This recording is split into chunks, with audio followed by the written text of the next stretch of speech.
Welcome to mic TV. నేను సహస్ర. ఇక details చూస్తే ఆంధ్రప్రదేశ్ కొత్త ప్రభుత్వం కొలువుదీరింది. ఏపీ ముఖ్యమంత్రిగా టీడీపీ అధినేత చంద్రబాబు నాయుడు ప్రమాణ స్వీకారం చేశారు. కృష్ణా జిల్లా కేసరపల్లిలో ఏర్పాటు చేసిన కార్యక్రమంలో రాష్ట్ర గవర్నర్ జస్టిస్ అబ్దుల్ నజీర్ చంద్రబాబుతో ప్రమాణం చేయించారు. చంద్రబాబు ముఖ్యమంత్రిగా ప్రమాణ స్వీకారం చేయడం ఇది 4వసారి. చంద్రబాబు ప్రమాణం అనంతరం జనసేన అధినేత పవన్ కళ్యాణ్ సహా మిగతా మంత్రులతో గవర్నర్ ప్రమాణ స్వీకారం చేయించారు. ఈ కార్యక్రమానికి ప్రధాని నరేంద్ర మోదీ, మాజీ ఉపరాష్ట్రపతి వెంకయ్యనాయుడు, సుప్రీంకోర్టు విశ్రాంత ప్రధాన న్యాయమూర్తి జస్టిస్ ఎన్వి రమణ, కేంద్ర మంత్రులు అమిత్ షా, జేపీ నడ్డా, నితిన్ గడ్కరీ, రామ్మోహన్ నాయుడు, చిరాగ్ పాస్వాన్తో పాటు వివిధ పార్టీలకు చెందిన పలువురు జాతీయ నాయకులు హాజరయ్యారు. సినీ ప్రముఖులు చిరంజీవి, రజనీకాంత్ దంపతులు, రామ్ చరణ్ తదితరులు వచ్చారు. నారా చంద్రబాబు నాయుడు అనే నేను శాసనం ద్వారా నిర్మితమైన భారత రాజ్యాంగం పట్ల నిజమైన విశ్వాసం, విధేయత చూపుతానని, భారతదేశ సార్వభౌమాధికారాన్ని, సమగ్రతను కాపాడుతానని ఆంధ్రప్రదేశ్ రాష్ట్ర ముఖ్యమంత్రిగా నా కర్తవ్యాలను శ్రద్ధతో, అంతఃకరణ శుద్ధితో నిర్వహిస్తానని, భయం కానీ, పక్షపాతం కానీ, రాగద్వేషాలు కానీ లేకుండా రాజ్యాంగాన్ని, శాసనాలను అనుసరించి ప్రజలందరికీ న్యాయం చేకూరుస్తానని దైవ సాక్షిగా ప్రమాణం చేస్తున్నాను. కొణిదెల పవన్ కళ్యాణ్ అనే నేను శాసనం ద్వారా నిర్మితమైన భారత రాజ్యాంగం పట్ల నిజమైన విశ్వాసం, విధేయత చూపుతానని, భారతదేశ సార్వభౌమాధికారాన్ని, సమగ్రతని కాపాడుతానని, ఆంధ్రప్రదేశ్ రాష్ట్ర మంత్రిగా నా కర్తవ్యాలను శ్రద్ధతో, అంతఃకరణ శుద్ధితో నిర్వహిస్తానని, భయం కానీ, పక్షపాతం కానీ, రాగద్వేషాలు కానీ లేకుండా రాజ్యాంగాన్ని, శాసనాలని అనుసరించి ప్రజలందరికీ న్యాయం చేకూరుస్తానని దైవ సాక్షిగా ప్రమాణం చేస్తున్నాను. నారా లోకేష్ అనే నేను శాసనము ద్వారా నిర్మితమైన భారత రాజ్యాంగం పట్ల నిజమైన విశ్వాసం, విధేయత చూపుతానని, భారతదేశ సార్వభౌమ అధికారాన్ని, సమగ్రతను కాపాడుతానని, ఆంధ్రప్రదేశ్ రాష్ట్ర మంత్రిగా నా కర్తవ్యాలను శ్రద్ధతో, అంతర్గత శుద్ధితో నిర్వహిస్తానని, భయం కానీ, పక్షపాతం కానీ, రాగద్వేషాలు కానీ లేకుండా రాజ్యాంగాన్ని, శాసనాలు అనుసరించి ప్రజలందరికీ న్యాయం చేకూరుస్తానని. ఒడిశా నూతన ముఖ్యమంత్రిగా గిరిజన నాయకుడు మోహన్ చరణ్ మాఘీ ఇవాళ ప్రమాణ స్వీకారం చేయనున్నారు. ఇటీవల జరిగిన ఆ రాష్ట్ర అసెంబ్లీ ఎన్నికల్లో నవీన్ పట్నాయక్ సారథ్యంలోని బీజు జనతాదళ్ బీజేపీ చేతిలో ఓటమి పాలైంది. నవీన్ పట్నాయక్ 24 ఏళ్ల పాలనకు తెరపడడంతో ఒడిశా తొలి బీజేపీ ముఖ్యమంత్రిగా మోహన్ చరణ్ మాఘీ అవకాశం దక్కింది. గిరిజన నేత అయిన మోహన్ చరణ్ మాఘీని ఒడిశా బీజేపీ శాసనసభ పక్ష నేతగా ఏకగ్రీవంగా ఎన్నుకున్నారు ఆ రాష్ట్ర బీజేపీ ఎమ్మెల్యేలు. నిన్న జరిగిన పార్టీ శాసనసభ పక్ష సమావేశంలో నిర్ణయం తీసుకున్నారు. ఈ ఎన్నికల్లో కియాన్జర్ అసెంబ్లీ నియోజకవర్గం నుంచి పోటీ చేసిన మోహన్ చరణ్ మాఘీ బీజేపీ అభ్యర్థి మీనా మాఘీని 87,815 ఓట్లతో ఓడించారు. ఆయన 4 సార్లు ఎమ్మెల్యేగా గెలుపొందారు.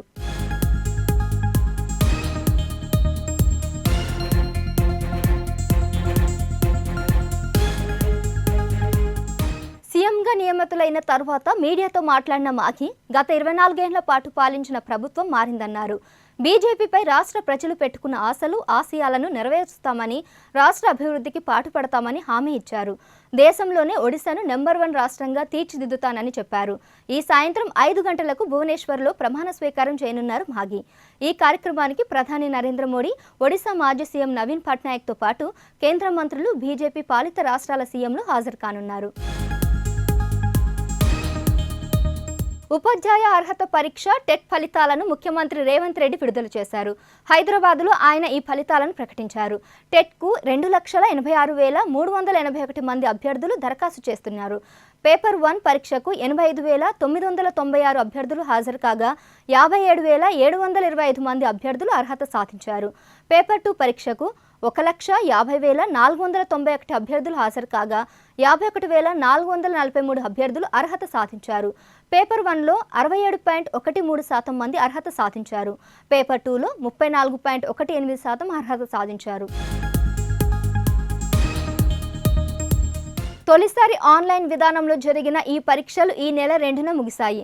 ఇప్పటికే డిఎస్సి ద్వారా 11,062 ఉపాధ్యాయ పోస్టుల భర్తీకి తెలంగాణ సర్కార్ నోటిఫికేషన్ విడుదల చేయగా ఇవాళ విడుదల చేసిన టెట్ ఫలితాల్లో కొత్తగా ఉత్తీర్ణులైన వారికి డిఎస్సి రాసే అవకాశం కల్పించాలని సర్కార్ నిర్ణయించింది. ఈ నేపథ్యంలోనే డిఎస్సి దరఖాస్తు గడువును ఈ నెల 20వ తేదీ వరకు పొడిగించింది. డిఎస్సికి ఇప్పటి వరకు దాదాపు 2.35 లక్షల మంది అప్లై చేసుకున్నారు. ఈ పరీక్షలు జూలై 17 నుంచి 31 వరకు జరగనున్నాయి.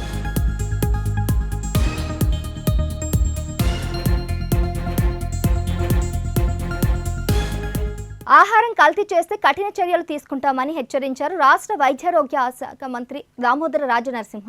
హోటళ్లు, బార్లు, రెస్టారెంట్లు, బేకరీలు, ఆయిల్ వ్యాపారులు, పాల ఉత్పత్తిదారులు, ప్యాకేజ్ మంచినీరు, ఫ్లోర్ల మిల్లర్ల సంఘాల ప్రతినిధులతో సచివాలయంలో సమావేశమయ్యారు. ఆహారం కల్తీ చేసిన నాణ్యత ప్రమాణాలు పాటించకపోయినా కఠిన చర్యలు తీసుకుంటామని మంత్రి వార్నింగ్ ఇచ్చారు. నిజాం కాలం నుంచి హైదరాబాద్ బిర్యానీకి అంతర్జాతీయ గుర్తింపు ఉందని దాన్ని కాపాడాలని మంత్రి తెలిపారు. ఫుడ్ క్యాపిటల్ ఆఫ్ ఇండియాగా హైదరాబాద్ బ్రాండ్ ఇమేజ్ను పెంచుతామని, హోటళ్ల యజమానులు సామాజిక బాధ్యత వ్యవహరించాలని మంత్రి కోరారు.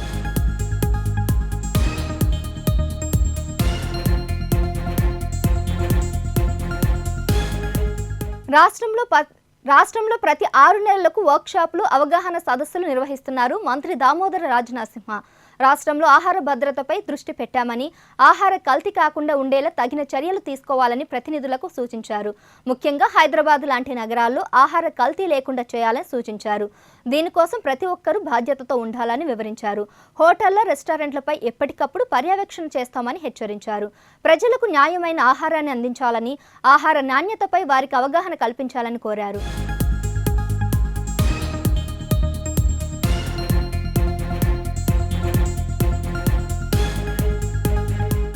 అన్ని ప్రభుత్వ పాఠశాలల్లో ప్రాథమిక సౌకర్యాలు కల్పిస్తామని మంత్రి పొంగిలేటి శ్రీనివాసరెడ్డి తెలిపారు.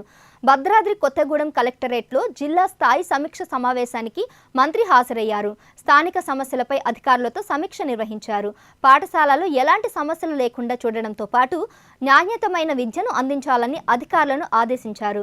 గత ప్రభుత్వంలో చేపట్టిన మిషన్ భగీరథ మిషన్ ద్వారా అన్ని ప్రాంతాలకు మంచినీరు అందడం లేదన్న ఫిర్యాదులపై మంత్రి స్పందించారు. అన్ని ప్రాంతాల ప్రజలకు స్వచ్ఛమైన తాగునీరు అందేలా ప్రభుత్వం బాధ్యత తీసుకుంటుందని తెలిపారు. కొత్తగూడెంలో భూ కబ్జాలు, అక్రమ కట్టడాలపై మంత్రి సీరియస్ అయ్యారు. ఎవరైనా అక్రమాలకు పాల్పడితే వారిపై కఠిన చర్యలు తీసుకోవాలని జిల్లా కలెక్టర్ను ఆదేశించారు. ప్రభుత్వం వచ్చిన తర్వాత మొదటిసారి ఈ స్కూల్స్ అన్ని ఓపెన్ జరగబోతున్నాయి. రేపు 12వ తారీఖు నాడు రాష్ట్ర వ్యాప్తంగా ఏవైతే ప్రభుత్వ స్కూల్స్ ఉన్నాయో ఈ ప్రభుత్వ స్కూల్స్ అన్నింటినీ అమ్మ ఆదర్శ పాఠశాలలుగా తీర్చిదిద్ది విద్యార్థులకి తెలుగు మీడియంతో పాటు రాబోయే రోజుల్లో ఇంగ్లీష్ మీడియం స్కూల్స్ కూడా ప్రభుత్వ పక్షాన ఏర్పాటు చేయబోతున్నాం.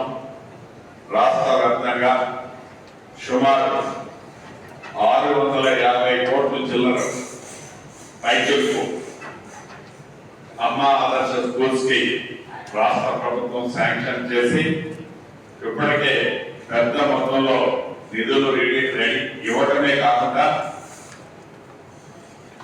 మోర్ దాన్ 80% స్కూల్స్ వర్కులు కూడా కంప్లీట్ అయ్యాయి. బళ్ళు రేపటి నుంచి స్టార్ట్ అవుతున్నాయి కాబట్టి ఇంతకుముందు రివ్యూలో అన్ని నియోజకవర్గాలు భద్రాద్రి కొత్తగూడెం జిల్లాలో ఉన్న అన్ని నియోజకవర్గాల్లో ఎలా జరిగాయి ఏంటి అనేది విశ్లేషించడం జరిగింది. కలెక్టర్ గారు అధికారులందరూ కూడా రాబోయే వారం 10 రోజులు చెరువులు ఆక్రమిస్తే కఠిన చర్యలు తీసుకుంటామని హెచ్చరించారు సత్తుపల్లి ఎమ్మెల్యే రాఘమయ్య.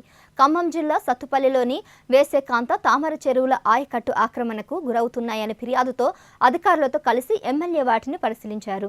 హనుమాన్ నగర్ సమీపంలోని వేసేకాంతుల చెరువు లాకును పునరుద్ధరించాలని ఆదేశించారు. గుడిపాడు సమీపంలోని తామర చెరువుని 3 కోట్లతో అభివృద్ధి చేస్తే 2 నెలల్లోనే తూములు లాకులు పాడయ్యాయని రైతుల ఫిర్యాదు చేశారు. తక్షణం వాటికి మరమ్మతులు జరపాలని ఎమ్మెల్యే అధికారులను ఆదేశించారు.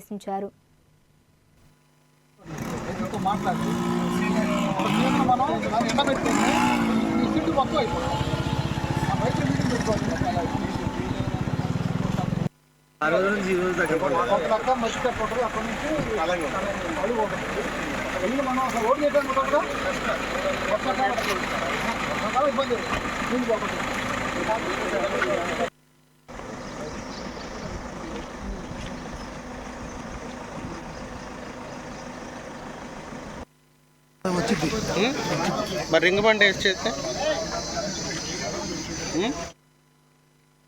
ప్రయాణికులపై తెలంగాణ ఆర్టీసీ మరో భారాన్ని వేసింది. జాతీయ రహదారులపై అన్ని టోల్ గేట్లలో టోల్ ఛార్జీలు పెంచుతూ ఇటీవల కేంద్రం నిర్ణయం తీసుకోగా ఆ భారాన్ని ప్రయాణికులపైనే మోపింది తెలంగాణ ఆర్టీసీ. టోల్ ప్లాజాలు ఉన్న మార్గాల్లో ప్రయాణించే ఆర్టీసీ బస్సుల్లో 3 రూపాయల చొప్పున ఛార్జీలను పెంచింది. ఈ ఛార్జీలతో ఎక్స్ప్రెస్ బస్సుల్లో 10 రూపాయలుగా ఉన్న టోల్ రుసుమును 13 రూపాయలకు పెరిగింది. ఇక డీలక్స్, సూపర్ లగ్జరీ, రాజధాని, గరుడ, వజ్ర బస్సుల్లో ఉన్న 13 రూపాయలను 16 రూపాయలకు చేరగా గరుడ ప్లస్ బస్సుల్లో కూడా 14 రూపాయల నుంచి 17 రూపాయలకు, non AC sleeper, hybrid sleeper బస్సుల్లో 15 రూపాయల నుంచి 18 రూపాయలకి, ఏసీ స్లీపర్ బస్సుల్లో 20 రూపాయల నుంచి 23 రూపాయలకు పెంచారు. పెరిగిన ఛార్జీలు తాజాగా అమల్లోకి వచ్చాయి. ఒక్కో టోల్ గేట్కు 3 రూపాయలు పెంచినట్లు సంబంధిత వర్గాలు తెలిపాయి.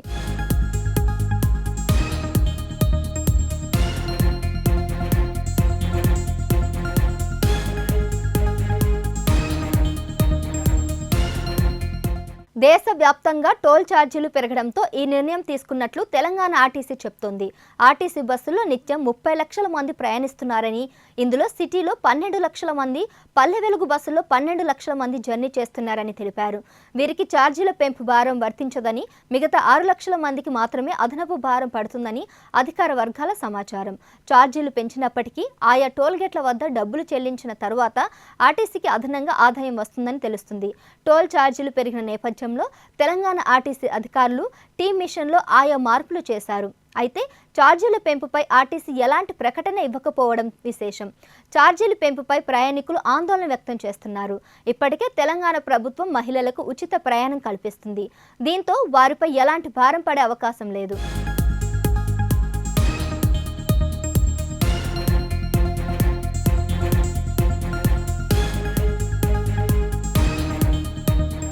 కూరగాయల ధరలు మండిపోతున్నాయి. వాటిని కొనాలంటేనే సామాన్యుడు భయపడుతున్నాడు. నిన్న మొన్నటి వరకు పర్వాలేదు అనుకున్న ఉల్లి ధర కూడా ఇప్పుడు ఘాటెక్కింది. రీటైల్ మార్కెట్లో కేజీ ఉల్లి ధర 50 రూపాయలు అయింది. మహారాష్ట్ర మార్కెట్ నుంచి దిగుమతులు తగ్గడమే ధర పెరుగుదలకు ప్రధాన కారణమని వ్యాపారులు చెప్తున్నారు. తెలంగాణలోని మలక్పేట్, ఏపీలోని తాడేపల్లిగూడెం ఉల్లి మార్కెట్కు దేశవ్యాప్తంగా ఫేమస్. ఈ మార్కెట్లకు షోలాపూర్, నాసిక్, పూణే, అహ్మద్ నగర్ ప్రాంతాల నుంచి నిత్యం కనీసం 450 టన్నుల వరకు ఉల్లి దిగుమతి అవుతుంది. ఇక్కడి నుంచి వివిధ ప్రాంతాలతో పాటు ఈశాన్య రాష్ట్రాల్లోని మార్కెట్లకు పంపిస్తుంటారు. ప్రస్తుతం రోజుకు 240 టన్నుల ఉల్లి మాత్రమే వస్తుండడంతో ధరలు అమాంతం పెరిగిపోయాయి. రీటైల్ మార్కెట్లో కేజీ 20 నుంచి 30 రూపాయల వరకు పలికిన ఉల్లి ఇప్పుడు ఏకంగా 50 రూపాయలు దాటింది. ఇక త్వరలో బక్రీద్ పండుగ ఉండడంతో డిమాండ్ అంతకంత పెరుగుతోంది. డిమాండ్, సరఫరా మధ్య ఆంతరం ఏర్పడడం వల్ల ధరలు పెరిగాయని మార్కెట్ ట్రేడర్లు చెప్తున్నారు.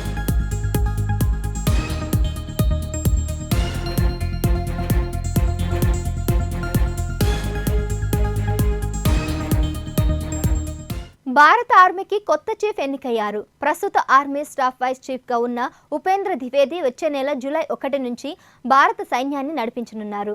ఇండియన్ ఆర్మీ కొత్త చీఫ్గా ఈ నెల 30న ప్రస్తుత army chief Manoj C Pande నుంచి బాధ్యతలను స్వీకరించనున్నారు.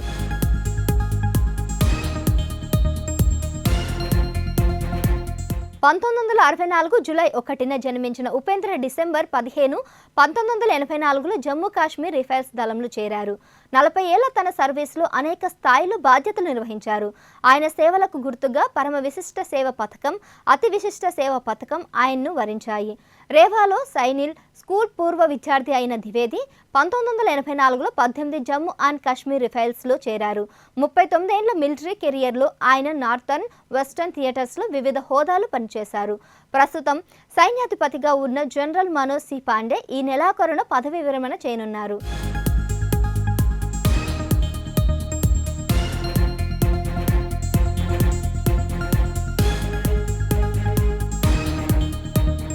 రాష్ట్రంలో నేడు భారీ వర్షాలు కురిసే అవకాశం ఉందని వాతావరణ కేంద్రం తెలిపింది. మొత్తం 16 జిల్లాల్లో భారీ వర్షాలు కురిసే ఛాన్స్ ఉందని పేర్కొంది. నిజామాబాద్, రాజన్న, సిరిసిల్ల, కరీంనగర్, జయశంకర్, భూపాలపల్లి, ములుగు, భద్రాద్రి కొత్తగూడెం, మహబూబాబాద్, వరంగల్, హన్మకొండ, సిద్దిపేట, రంగారెడ్డి, మేడ్చల్, మల్కాజ్గిరి, వికారాబాద్, సంగారెడ్డి, మెదక్, కామారెడ్డి జిల్లాలో భారీగా, ఉమ్మడి ఆదిలాబాద్, వరంగల్, ఖమ్మం, మహబూబానగర్, రంగారెడ్డి జిల్లాలో ఈదురుగాలులతో కూడిన తేలికపాటి వర్షాలు కురుస్తాయని పేర్కొంది.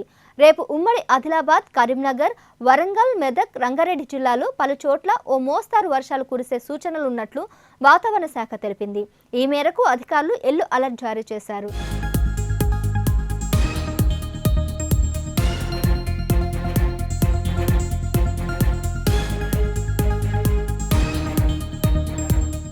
ఇవి ఇప్పటివరకు ఉన్న updates. Keep watching Mic TV.